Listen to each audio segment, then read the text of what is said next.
స్వార్థ 15:7 నాయందు మీరును మీ యందు నా మాటలను నిలిచి ఉండిన యెడల మీకేది ఇష్టమో అడుగుడి అది మీకు అనుగ్రహించబడును.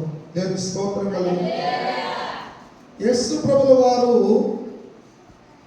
ఆయన 30 సంవత్సరములు తదుపరి 3.5 సంవత్సరములు ఆయన తన తండ్రి యొక్క పరిచర్య జరిగించడం ప్రారంభించారు. దేవుని స్తోత్రం కలుగును. ఆ 3.5 సంవత్సరముల కాలంలో మరి అనేకమైన అద్భుతాలు, మహత్కార్యములు, సూచక క్రియలు జరిగించి అనేకులను తండ్రి యొక్క చిత్తములోనికి నడిపిస్తూ దేవునికి మహిమార్థమైన కుటుంబాలుగా తీర్చిదిద్దుతూ వచ్చాడు. ఆ యొక్క సమయంలో యందు మరి ఆయన శిష్యులతో కూడా కలిసి ఉన్నప్పుడు యేసు ప్రభుల వారి మాటను తెలియజేశాడు. ఏమనంటే, నా యందు మీరును మీ యందు నా మాటలను నిలిచి ఉండిన యెడల. నేను స్తోత్రం కలుగును. హల్లెలూయా. నిలిచి ఉండిన యెడల మీకేది ఇష్టమో అడుగుడి అది మీకు అనుగ్రహించబడును. దేవునికి స్తోత్రం కలుగును. హల్లెలూయా. మీకేది ఇష్టమో అడుగుడి. ఎప్పుడు ఎప్పుడు ఎప్పుడు ఎప్పుడండి? నాయందు అంటే నాయందు మీరును మీ యందు నా మాటలను నిలిచి ఉండిన యెడల. దేవునికి స్తోత్రం కలుగును. ఏమడుగుతాం చెప్పండి? మీకు ఇష్టమేదో, మీకు ఇష్టమైనది ఏదో అడగండి అని అంటున్నాడు ప్రభుల వారు. నా యందు మీరును మీ యందు నా మాటలు ఉండిన యెడల ఏమన్నాడు? మీకేది ఇష్టమో, మీకేది ఇష్టమో. దేవుని స్తోత్రం కలుగును. అంటే ఇప్పుడు మనకి ఏది ఇష్టమై ఉన్నది చెప్పండి? అంటే ఒక కుటుంబాల్లో లేకపోతే కొంతమంది మనుషులలో మనం చూస్తే ఒక ఇంట్లోనే రకరకాల ఇష్టాలు కలిగిన వారు ఉంటారు.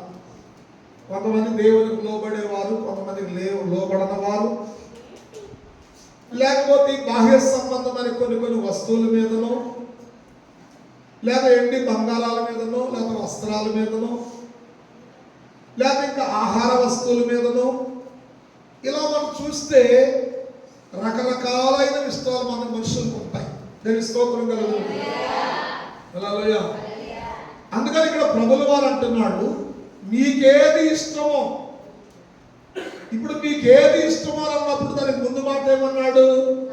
నా యందు మీరును మీ యందు నా మాటలు నిలిచి ఉండిన యెడల. అంటే నిలిచి ఉండాలి.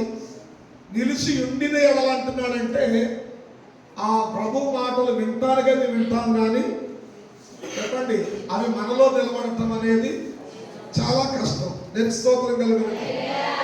అంటే ఒక ఆశీర్వాదం అనేది, ఒక ఫలింపు అనేది, ఒక నెమ్మది అనేది, ఒక సంతోషం అనేది ప్రియమైన ఎప్పుడు వస్తాయి మన జీవితంలో అనంటే దేవుని యందు నిలిచి ఉన్నప్పుడు. ఆయన యందు మనం నిలబడకుండా నీ జీవితానికి యోగ్యమైన ఆశీర్వాదాన్ని పొందడం చాలా కష్టంగా ఉంటుంది. అందుకని ఈ లోకములో మనుషులకి ఆయన యందు నిలిచి ఉండటం కష్టమవుతున్నది కనుక అసలు ఆ ఇష్టం ఏంటో ఒకసారి తెలుసుకోవాలని నీకేది ఇష్టమో అడుగుడి అని అంటున్నాడు. నేను స్తోత్రం కలుగును. హల్లెలూయా. అంటే ఇప్పుడు ప్రభు వాక్యమందు మనం నిలిచిన వారమైతే, ప్రభు మాటల యందు మనం నిలిచిన వారమైతే, దేవునికి ఏది ఇష్టమో నీకు అది ఇష్టముగా ఉంటుంది. నేను స్తోత్రం చెప్పాలి. దేవునికి ఏది ఇష్టమో అది నీకు ఇష్టముగా ఉంటుంది. ఆయన మాటల యందు నిలిచిలేవనుకోండి, ఆయనకి ఇష్టమైనది నీకు బహు కష్టముగా ఉంటుంది. నేను స్తోత్రం కలుగుతాను. ఎందుకంటే దేవుని వాక్యం లేని వ్యక్తిని దేవుని చిత్తాన్ని వెలగని వ్యక్తిని, దేవునికి లోబడని వ్యక్తిని, ప్రేమ దేవుడిలారా, దేవుడు నిన్ను ఎలా చేస్తాడు, ఇలా చేస్తాడు, దీవిస్తాడు, ఆశీర్వదిస్తాడంటే వారికి ఎందుకంటే కొంచెం కష్టంగా అనిపించింది. ఏంటో ఎలా చెప్తారని చెప్పేశారు. అంటే దేవుని మాటల యందు ఎప్పుడైతే మనం ఇష్టపడతామో, ఆయనకి ఇష్టమైనది ఏదో, ఆయనకి మనస్సుకు నచ్చినది ఏదో మనకు అది ఇష్టముగా పెంచబడింది. దేవుని స్తోత్రం కలుగును. యేసు ప్రభువు వారి సువార్తలో ఒక మాట చెప్పాడు. ఏమన్నాడంటే, నా నిమిత్తము, నా సువార్త నిమిత్తము ఈ లోకంలో దేనినైతే వదులుకుంటావో. దేవుని స్తోత్రం కలుగును. ఎవరి నిమిత్తం అంట? నా నిమిత్తము, నా సువార్త నిమిత్తం. దేవుని స్తోత్రం కలుగును. నా నిమిత్తము, ఈ సువార్త నిమిత్తం నువ్వు దేనినైతే వదులుకుంటావో, ఇప్పుడు ఇహమందును రాబో కాలము అని అంటాడు. దేవుని స్తోత్రం కలుగును. ఇప్పుడంటే ప్రజెంట్ నువ్వు జీవిస్తున్న కాలంలో, ఇహమందంటే జరుగుతున్న దినాల్లో, రాబో కాలం అంటే ప్రభువు రాకడలో. దేవుని స్తోత్రం కలుగును. నువ్వేదైతే వదులుకున్నావో దాన్ని నూరంతలుగా పొందుతావు అని అన్నాడు. అంటే ప్రభువుకి ఇష్టమైన జీవితం మొదట కావాలి. ప్రభువుకి మనం ఇష్టలుగా మార్చబడాలి. ప్రభువుకి ఇష్టమైన వారముగా మనం జీవించాలి. ప్రభువుకి ఇష్టమైన వారముగా మనం ఉంటే ఆయనకి ఏది ఇష్టమో అది మనకు ఎలా ఉంటుందండి? చాలా ఇష్టం అనిపించింది. ఆయనకు అనుకూలంగా మనం లేకపోతే ఆయన చెప్పిందల్లా ఏమైంది? మనకు చాలా కష్టం అనిపించింది. దేవుని స్తోత్రం కలుగును. హల్లెలూయా. ఇప్పుడు మారు మనసు పొందమని దేవుని వాక్యం చెప్పింది. యేసు ప్రభువు వారు మార్కు సువార్తలు అంటాడు కదా 1:15లో, కాలము సంపూర్ణమైనప్పుడు దేవుని రాజ్యం సమీపించి ఉన్నది, మీరు అందరూ మారు మనసు పొంది ఈ సువార్తను నమ్ముడి అని చెప్పాడు. దేవుని స్తోత్రం కలుగును. ఎప్పుడంట? కాలము సంపూర్ణమైనప్పుడు. కాలము సంపూర్ణమైనప్పుడు పరలోక రాజ్యం అంటే దేవుని రాజ్యం సమీపించుస్తున్నది కనుక మారు మనసు పొందుడని, సువార్తను నమ్ముడని ఆయన చెప్పుచూ వచ్చాడు. దేవుని స్తోత్రం కలుగును.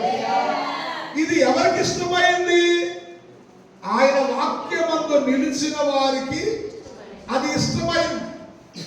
ఆయన వాక్యమందు నిలబడిన వారికి ఏమైంది? అది కష్టమైంది. దేవుని స్తోత్రం కలుగును.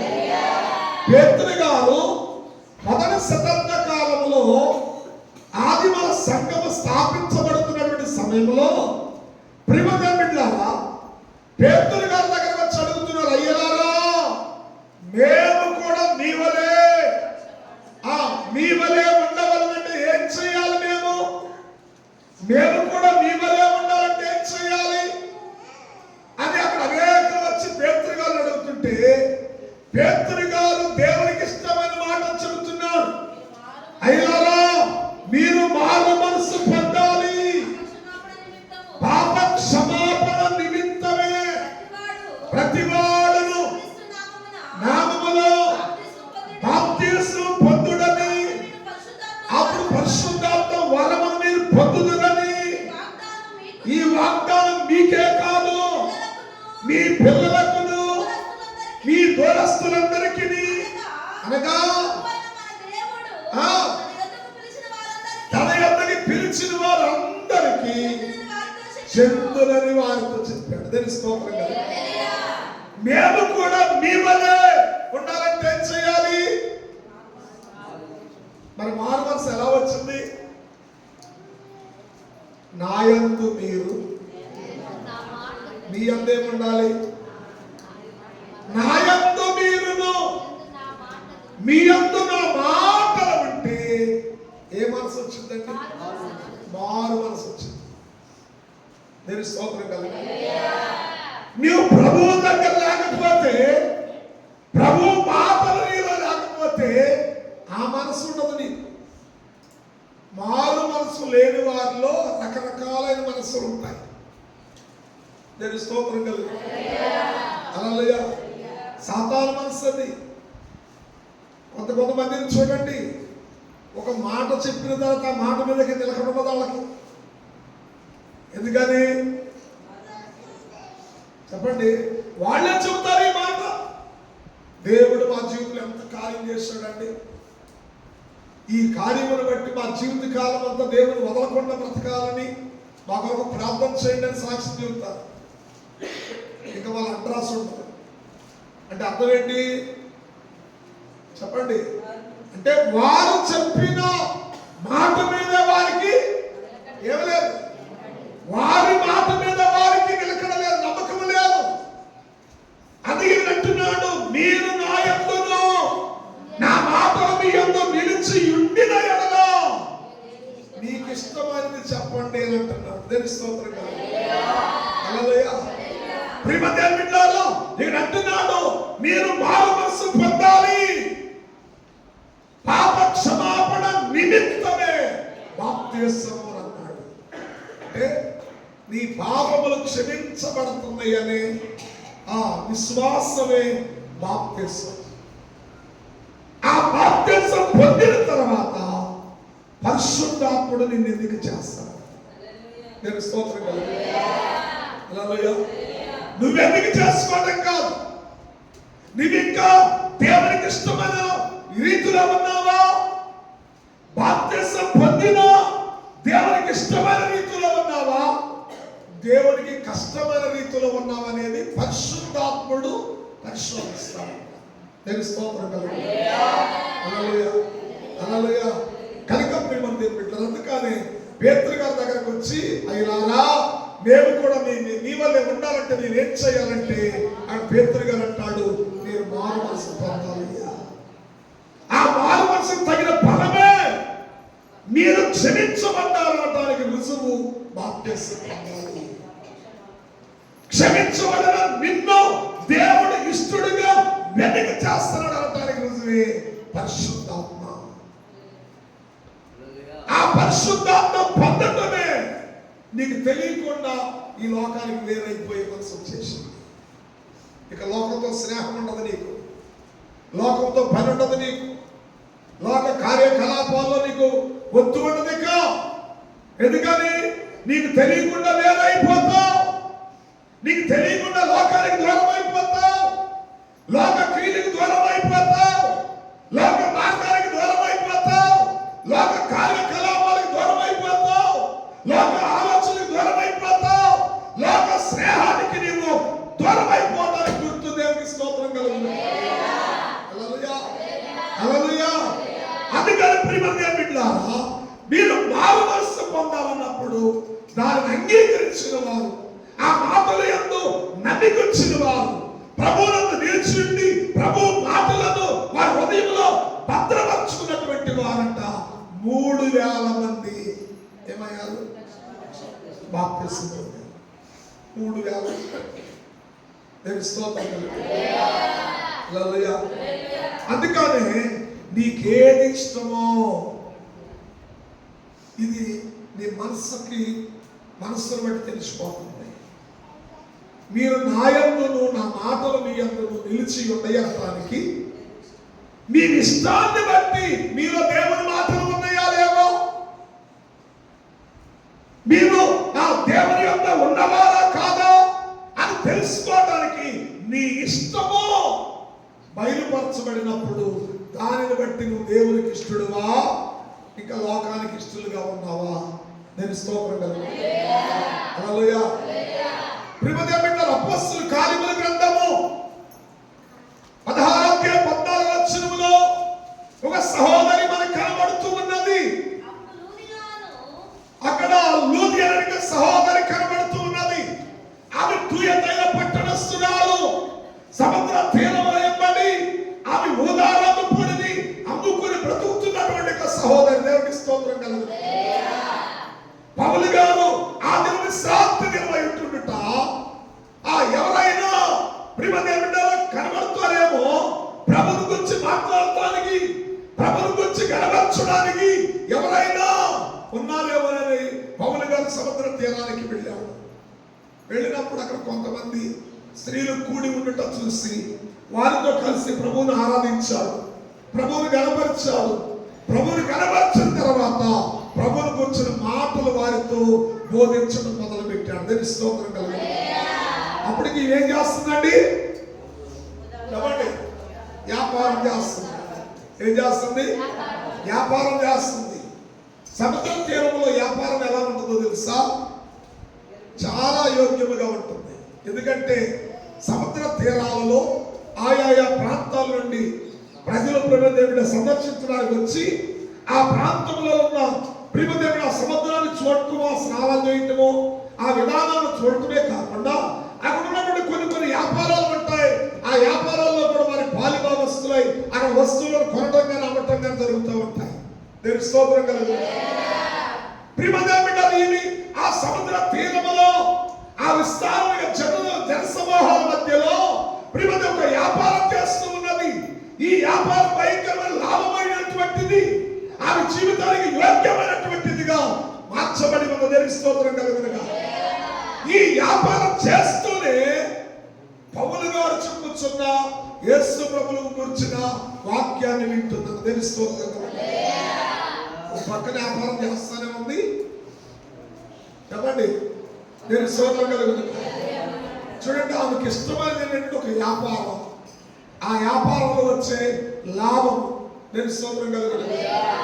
వ్యాపారం ఇష్టంగా చేస్తుంది కనుక ఆ వ్యాపారంలో గొప్ప లాభం వస్తుంది. ఆ లాభాన్ని చాలా ఇష్టముగా పెంచుకుంటుంది. కానీ అక్కడ యేసు ప్రభువును గురించిన బోధ వినబడుతూ ఉన్నది. ఆ పౌలు గారు కొంచెము ఆ చెవికి వినబడినంత దూరంలో ఉండి దేవుని వాక్యాన్ని అక్కడ స్త్రీలతో మాట్లాడుతూ ఉండగా ఈ వ్యాపారం చేస్తున్న వ్యక్తి అంట ఆ మాటలు వింటూ ఉందంట. ఆ మాటలు వింటూ ఉండగానే ప్రభు మాటలు ఆమె చెవిని పడగానే ఆమె హృదయం తెరవబడింది అని రాయబడి ఉంది. అంటే అప్పుడు వరకు ఏమనుకోవాలి? చెప్పండి. అప్పుడు వరకు ఆమె హృదయం ఏమై ఉంది? మూయబడి ఉంది. మూయబడినంత కాలం ఈ లోకం యోగ్యముగా కనబడింది. హృదయము తెరవబడినప్పుడు ఈ లోకము కంటే దేవుడి విలువైన వాడిగా కనబడతాడు. ఎవరి హృదయాలు మూయబడ్డాయో వారికి ఈ లోక సంపద, ఈ లోక వ్యాపారాలు, ఈ లోక పరిస్థితులు, ఈ లోక కార్యకలాపాలు అనేవి విలువగా కనబడతాయి. ఎవరి హృదయాలు మూయబడ్డాయో వారి జీవితానికి లోకమే విలువగా కనబడింది. కానీ ఎవరి హృదయము తెరవబడుతుందో వారికి లోకము కంటే దేవుని వాక్యము విలువగా మాట్లాడు. అందుకని ప్రభువుల వారు అన్నాడు, నా నిమిత్తము, నా స్వార్థ నిమిత్తము మీరు దేనినైతే విడిచిపెట్టుకుంటారో ఇప్పుడును ఇహమందును రాబోవు కాలమందును నూరంతలుగా మీరు ఫలాన్ని పొందుతారన్నాడు. దాని స్తోత్రం చెప్పండి. హల్లెలూయా. అంటే ప్రభు కోసమై, ప్రభు మాటల కోసమై, ఆయన స్వార్థ కోసమై నీ సమయాన్ని కేటాయించాలన్నా, నీ ధనాన్ని కేటాయించాలన్నా, నీ విలువలను కేటాయించాలంటే నీ హృదయము దేవుని వాక్య విషయమై తెరవబడి ఉండాలి. దేవునికి స్తోత్రం. హల్లెలూయా. దేవుని వాక్య విషయమై తెరవబడితే అప్పుడు సత్యం ఏంటో మనకు అర్థమైంది. ఇప్పుడు లూదియా యేసుని గురించి వినగానే ఆమె హృదయం తెరవబడిందంట. ఆమె హృదయం తెరవబడితే ఆ పౌలు గారు చెప్పిన మాటలు వినాలంటే ఇటు వ్యాపారం చేస్తానే అటు ఆ మాటలు వినగలిగిందా? చెప్పండి. వినలేదు. ఇప్పుడు ఏదన్నా ఒక దాని మీదకి రావాలి. ఇప్పుడు మనం రెండు చేతులతో రెండు పట్టుకున్నాం. ఇప్పుడు ఆ యేసుని పట్టుకోవాలంటే ఈ చేతుల్లో ఉన్నది ఏదో ఒకటి వదిలిపెట్టాలిగా. వదిలిపెడితే కానీ ఆయన పట్టుకుంటాం. ఆల్రెడీ రెండింటితో రెండు పట్టుకుని ఆయన కూడా పట్టుకోవాలంటే ఎలా పట్టుకుంటావు? ఏదో ఒకటి వదులుకోవాలి. ఎందుకంటే ఆల్రెడీ నువ్వు పట్టుకుని ఉన్నది నీకు నెమ్మదించాలి కాదు. ఆల్రెడీ నువ్వు పట్టుకుని ఉన్నది నీకు సంతోషాన్ని ఇచ్చేది కాదు. ఈ లోకములో ఏది విలువని ఎంచుకున్నావో అది నీ జీవితానికి ఒక రోజున విలువ కానిదిగా మార్చబడుతూ ఉన్నది. అందుకనే ఆ యేసుని గురించి వినటానికంట అంత వ్యాపారాన్ని కూడా ఏం చేసింది? కాసేపు పక్కన పెట్టేసింది. ఎందుకంటే ఈ వ్యాపారం ఎప్పుడు చేసుకోవచ్చు, ఈ సమయమందు ఈ వాక్యాన్ని వినకపోతే ఈ వాక్యం నా జీవితానికి మేలు. దేవునికి స్తోత్రం కలుగును. హల్లెలూయా. నా జీవిత విధానానికి మేలు ఈ వాక్యము. ఈ వాక్యాన్ని ఈ సమయమందు పోగొట్టుకుంటే జీవితంలో మరలా దొరకలేదు. కనుక ఈ సమయమందు ఈ వ్యాపారాన్నైనా వదులుకుందామని వ్యాపారాన్ని పక్కన పెట్టి పౌలు గారు చెప్పిన మాటలన్నీ ఉన్నాయి. విన్నాక సాయంకాలం సమస్యను సర్దుకొని ఇంటికి వచ్చేసి ఆ మాటలన్నీ ఇంటి వారితో చెప్పుకుంది. స్తోత్రం చెప్పండి. హల్లెలూయా. ఆమె జీవితంలో జరిగిన సంఘటన అంతా ఇంటి వారితో చెప్పుకుంది. ఆ ఇంటి వారు ఆమె కలిసి పౌలు గారు తన ఇంటికి రప్పించట ఆమెయు ఆమె ఇంటి వారందరూ రక్షణ పొందారని రాయబడింది. దేవుని స్తోత్రం చెప్పండి. హల్లెలూయా. అంటే దేవునికి ఇష్టమైనది ఏంటో తెలుసా? ఒకడు నశించుట దేవునికి ఇష్టమైనది కాదు. దేవుని స్తోత్రం చెప్పండి.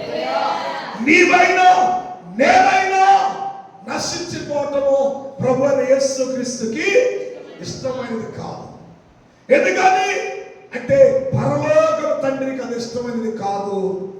కనుక నిన్ను నన్ను రక్షించడానికి తన ప్రియకుమారుడు యేసుక్రీస్తుని లోకానికి పంపాడు. ఆ తండ్రికి ఇష్టమైనదే ఇప్పుడు కుమారునికి ఇష్టమైనది. చూడండి యోహాను సువార్తలో ప్రియదేవుడు 6వ అధ్యాయము 38వ వచనం చూడండి ఒకసారి. 6వ అధ్యాయం 6:38గా నా ఇష్టము నెరవేర్చుకోవడానికి నేను రాలేదు. దేవునికి స్తోత్రం చెప్పండి. హల్లెలూయా. ఎవరి ఇష్టం కొరకు వచ్చాడంట? నన్ను పంపాడు నీ కొరకై. నీ మీద ఇష్టం కలిగిన వ్యక్తికి ఆయన ఉన్నాడు. నీ వెలగకపోయినా నిన్ను వెలిగిన వాడు కూడా ఉన్నాడు. నువ్వు చూడకపోయినా నిన్ను చూసేవాడు కూడా ఉన్నాడు. నువ్వు నడవకపోయినా నిన్ను నడిపించేవాడు కూడా ఉన్నాడు. దేవునికి స్తోత్రం కలుగును. హల్లెలూయా. కనుక ప్రియమైన నా ఇష్టమును నెరవేర్చుకోవడానికి నేను రాలేదు. ఎందుకు వచ్చాడు? నన్ను పంపాడు. నన్ను ఒక వ్యక్తి పంపాడు. నేను స్తోత్రం కలుగును. ఆ పంపిన వారిని చిత్తము నెరవేర్చుటయే నాకు ఇష్టం. ఇప్పుడు ప్రభు దగ్గర నువ్వు వచ్చావు, మన ఇష్టాన్ని నువ్వే నెరవేర్చుకుంటావా? ఏదైనా దేవుని వాక్యం చెప్పింది ఏమని వింటావా? వింటే దీవించబడతావు. వింటే నీ బిడ్డలు దీవించబడతావు. నువ్వే కాదు, దేవుని వాక్యం వింటే నువ్వు దీవించబడటమే కాదు, నీ పిల్లల పిల్లలు దీవించబడతారు. నీ కుటుంబాలు దీవించబడతాయి. దేవుని వాక్యానికి లోబడాలి. దేవుని చిత్తానికి లోబడాలి. దేవుడు నియమించిన దానికి లోబడాలి. అది నీకు ఇష్టమైన అది కష్టమైన ఇది దేవుని చిత్తమైతే ఖచ్చితంగా దానికి ఏమవ్వాలి? లోబడాలి. తండ్రికి ఏది ఇష్టమో కుమారుడు ఎదిగా అంటున్నాడు, నేను నా ఇష్టం నెరవేర్చుకోవడానికి రాలేదు, నన్ను పంపిన వారి చిత్తం చేయడానికి. ఆయనకు ఇష్టమైన కోరిక ఉంది. ఈ భూమి మీద పరలోకమందున్న ఆ తండ్రికి ఒక ఇష్టమైన కోరిక ఉంది. ఆయన కుమారుడిగా నన్ను పంపాడు కనుక ఇప్పుడు ఆయన చెప్పినది నేను చేస్తాను. ఇక్కడ నా ఇష్టము చెప్పండి. ఇవాళ అనేక సమస్యలు ఎందుకు వస్తున్నాయి? కుటుంబాల్లో కలివిలు ఎందుకు వస్తుంది? ఎందుకు నీ జీవితం అయోగ్య అధోగతిగా మారుతూ ఉన్నది? దేవుని వాక్య నియమాన్ని, దేవుని వాక్యం నీతిని నేర్పిస్తుంది. దేవుని వాక్య యథార్థతను తెలియజేస్తుంది. అలా వాస్తవమే అది అవాస్తవమే అనేది దేవుని వాక్యం తెలియజేస్తుంది. వాక్యాన్ని పక్కన పెట్టడమే నీ సమస్యలకి కారణం. సత్యాన్ని త్రోసివేయటమే నీ జీవితానికి శ్రమలకి కారణం అంటే దేవుని స్తోత్రం. హల్లెలూయా.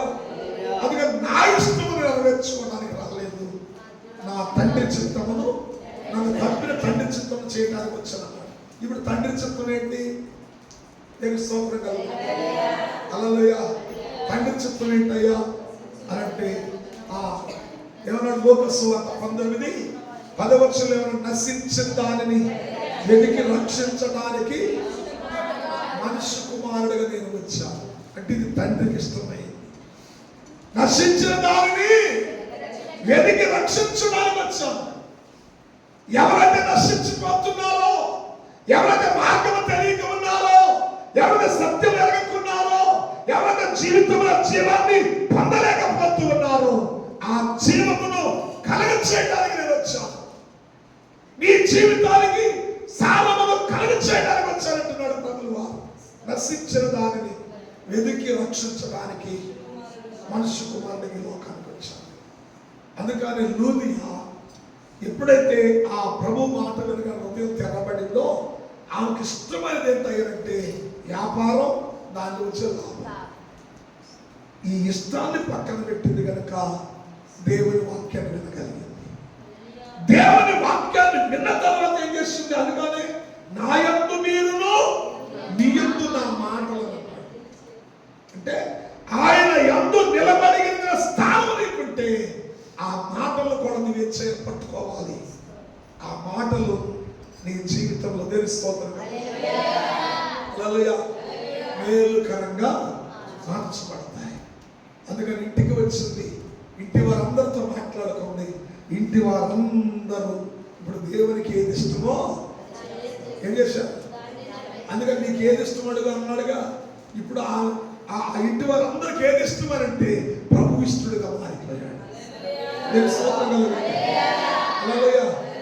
యేసు ప్రభువునందు విశ్వాసించుము. అదే ప్రేమదేవుని గారు చూడండి 16వ అధ్యాయము 33వ వచనములో జైలధికారితో పౌలు భక్తుడు అంటున్నాడు, రాత్రి ఆ గడియలోనే వారిని తీసుకుని వచ్చి వారి గాయములను కడిగి వెంటనే దేవునికి స్తోత్రం. ఇంకా పై వచనంలో ఏమంటుందంటే, అయ్యా మేము కూడా రక్షణ పొందాలంటే ఏం చేయాలంటే, అక్కడ భక్తుడు మాట్లాడుతున్నాడు, పౌలు భక్తుడు, ప్రియమైన ప్రభువు యేసు క్రీస్తునందు విశ్వాసం ఉంచు. అప్పుడు నువ్వే కాదు, నీ ఇంటి వారందరూ రక్షణ పొందుతారు. కానీ నీ విశ్వాసం ఎక్కడ ఉండాలి? నీ ఇంటి వారందరికీ విడుదల రావాలంటే మొదటను ప్రభువునందు విశ్వాసం ఉంచి ఆ పునాది వేయి. ఆ పునాది మీద నీవును నీ ఇంటి వారందరూ కట్టబడిన రోజున రక్షించబడతారు. తెలుసుకోవాలి. మళ్ళా సమయం పోతే దొరకదనుకున్నాడు. ఆ రాత్రే ఇంకా లూది అన్న ఒక రోజు గడిపించిందేమో కానీ జైలధికారంట ఆ రాత్రే ఆ గడియలోనే వారు ఇంటి వారందరూ ఏమయ్యారంట? రక్షణ పొందారు. అందుకంటున్నాడు, ప్రియమైన బిడ్డలారా, నాయందు మీరును మీ యందు నా మాటలను నిలిచియుండి. అంటే ప్రభువునందు ఉండాలి, విశ్వాసమందు నీవు ఉండాలి, నిరీక్షణ యందు నీవు ఉండాలి. దేవునికి స్తోత్రం కలుగును. హల్లెలూయా.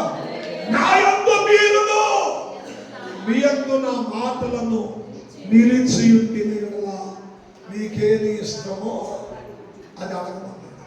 అంటే ఎప్పుడైతే ప్రభు మాటల మీద మన విశ్వాసం కలిగి ఉంటే, ప్రభువునందు మన విశ్వాసం కలిగి ఉంటే, మనకి ఏది ఇష్టమో మన మాటలను బట్టి, ఇప్పుడు దేవుడు అంటే ఇష్టమా, నీకు ఈ లోకం అంటే ఇష్టమని తేటపరచబడింది. నేను స్తోత్రం కలుగు. నీకు చెప్పమన్నాడు, నీకు ఏది ఇష్టం అనగా ఇప్పుడు ఏది ఇష్టం ఉండాలి మనకి చెప్పండి. సొలొమోనుని అడిగారు మొదటి దినవృత్తాంతర గ్రంథం, రెండో దినవృత్తాంతర గ్రంథము 1వ అధ్యాయం 7వ వచనం చూసినట్లయితే అక్కడ కొన్ని మాటలు రాయబడి, ఆ రాత్రి దేవుడు సొలొమోనునకు ప్రత్యక్షమై, నేను నీకు ఏమి ఇయ్యబోరుదునో దానిని అడగమని సెలవీయగా, సొలొమోను ఏమని? నీవు నా తండ్రి అయిన దావీదు ఎడల. ఏం చూపాడంటండి?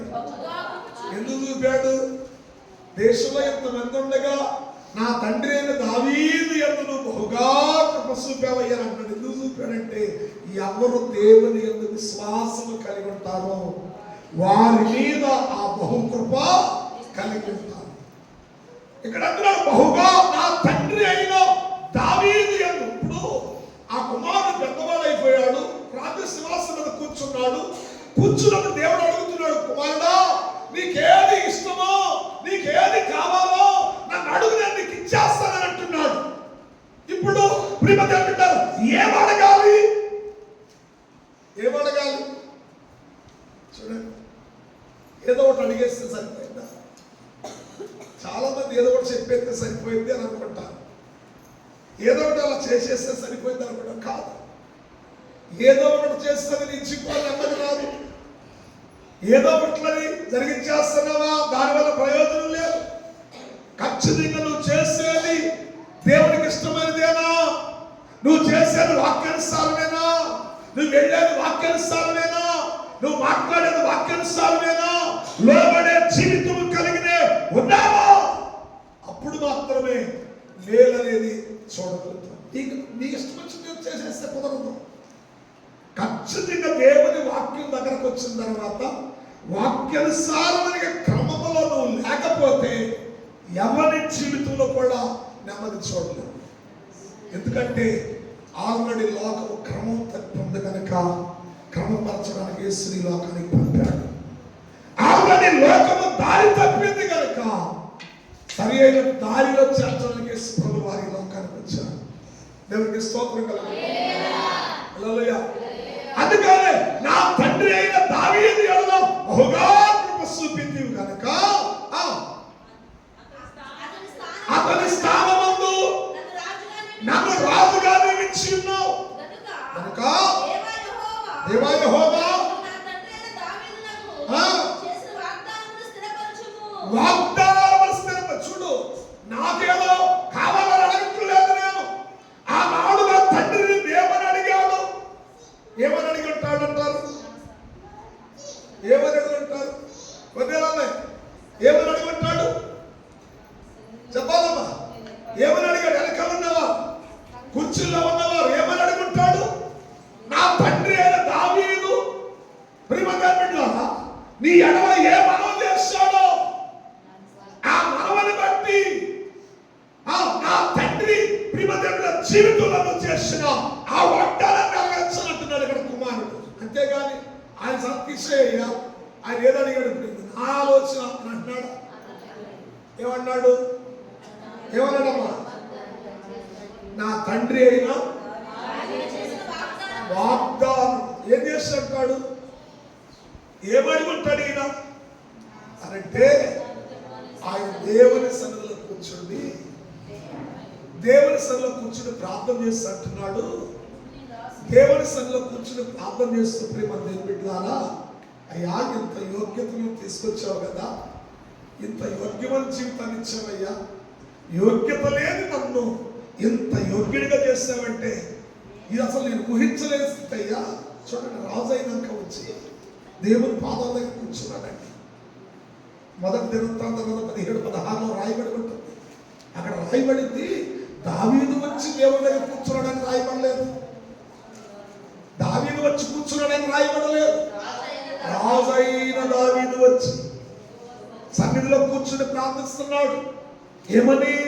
ఎంత వెచ్చలో తెచ్చుకుని నేను ఎంతటి వాడినయ్యా, నా ఇల్లు ఏ పాటిదయ్యా, నా తండ్రి ఇంటి వారు ఏ పాటి వారయ్యా, అసలు నువ్వు ఇచ్చిన సామర్థ్యానికి నా జీవితానికి పోల్చుకుంటే అసలు పొంతన లేదు కదా, ఎంత ఎచ్చులోనికి తెచ్చావు కదా అని అన్నాడు. దేవా, ఈ సింహాసనం నాతోనే అంతమందిస్తావా అని అడుగుతున్నాడు. చూడండి, అంటే దేవునికి ఇష్టమైన క్రియను చేస్తే నీతో అంతరించబడదా భక్తి, నీతో అంతరించబడదా ఆశీర్వాదం, నీతో అంతరించబడదా పునాదులు. ఇంక అంచెలంచెలుగా నీ పిల్లలు ప్రయోజకులు అవుతారు. ఇంక అంచెలంచెలుగా నీ కుటుంబం ప్రయోజనకరమైంది. ఇంక అంచెలంచెలుగా నెమ్మదిలో అధికమైన నెమ్మదిలోనికి వెళుతూ ఉంటుంది. అంటాడు భక్తుడు, అయ్యా ఇంత సమృద్ధినిచ్చావు కదా, ఇంత యోగ్యతనిచ్చావు కదా, ఇది నాతోనే అంతరిస్తావా?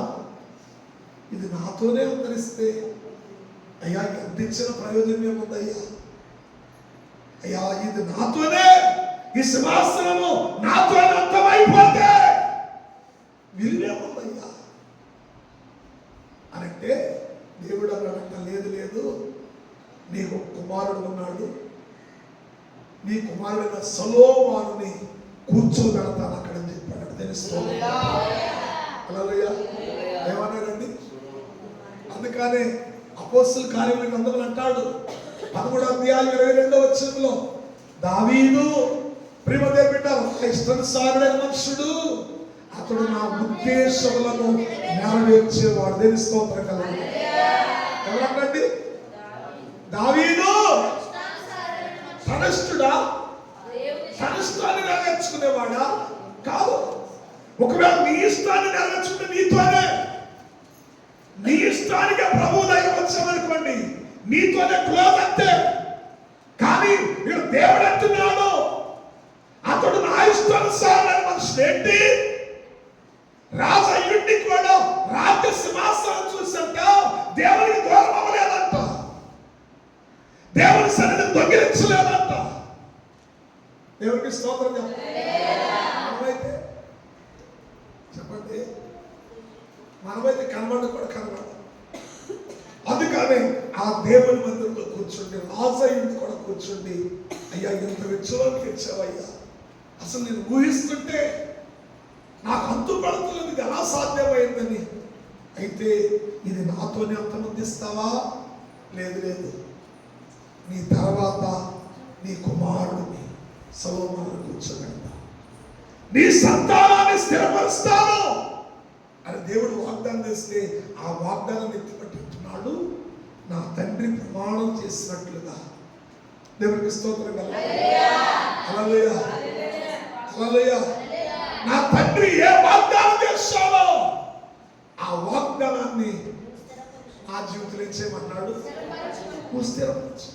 నా తండ్రి ఏమడిగాడో అది నా దగ్గర స్థిరపరచు. నా తండ్రి ఏ మనవి చేశాడో అది నా ద్వారా స్థిరపరచని సొలొమోను ప్రార్థించాడు. అదే స్తోత్రం ప్రార్థించి